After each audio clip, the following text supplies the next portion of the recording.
şəhid öz qanıyla bir ayrı dastan yazır. Yazılan o dastanları olmaz unutmaq olmaz.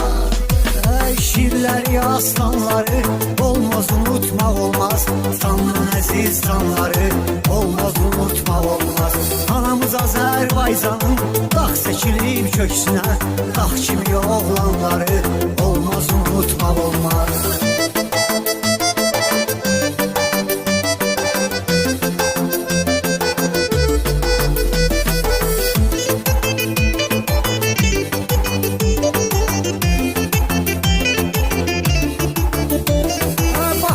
O igidlər payızdı, qışdı, yazdı.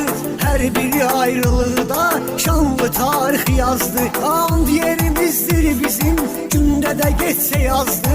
Fəxri xiyabanları olmaz unutmaq olmaz.